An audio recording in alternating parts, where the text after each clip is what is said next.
On this week's Nsight, I want to talk about how defending in numbers can lead to offensive opportunities in transition. And to do that, I want to go back to about 2 minutes into the second half against the Portland Timbers.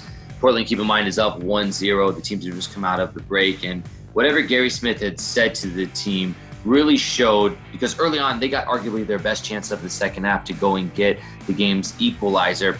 And it started off with a cross through Eric Miller on the far side, gets headed out by Mabiala, but Dax McCarty sort of caps off the top of the 18. They've got 8 players inside Portland's defensive third. If you get 8 guys in the attacking third, you love those numbers as a coach. Now, Nashville's going to try to develop the next sequence of attack through the near side with Lovitz. And as Dan Lovitz makes that cross, it gets blocked by a pair of Portland Timbers defenders. Now, Lovitz has a key decision to make here. If he decides to track back and get back into that left back roll, he's got 60 yards to run. But not only does he have to run back, he's got to run back. He's got to run back. He's got to run back. He's got to run back. And now that negative mindset means that opportunity is done and no opportunity will come from it. But if Dan Lovitz decides to think positively and go and press, well, now he can try to force a turnover. You'll see in a moment, he'll wave his right hand. He's going to try to call over Anibal Godoy to come over and help with him. In the moment, I just don't think that he realizes that Godoy is as far away as he is, and he's never really going to truly be able to come over and apply more pressure.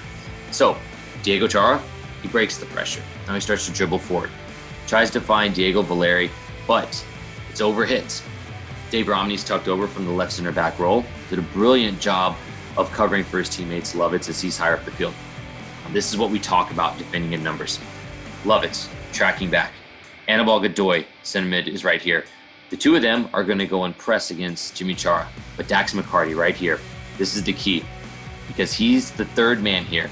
As Lovitz goes here, Godoy goes here, McCarty's going to step to Diego Chara, and his younger brother Jimmy Chara is going to overhit this pass, and it's going to cause a turnover in midfield. Dax is going to take a touch forward that's positive, and he's just waiting for this moment for Hani Mukhtar, the designated player, to find this pocket of space. In behind the midfield, just in front of the back line of Portland Timbers, and Dax is going to thread the needle right there to Hani Mukhtar. Mukhtar is going to take this touch on the half turn, and when he does, it's going to cause the center back for Portland to step out.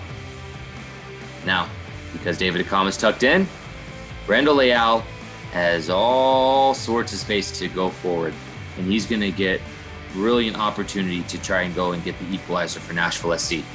Unfortunately, he decides to go to the near post and he hits this up and over, and the opportunity goes begging.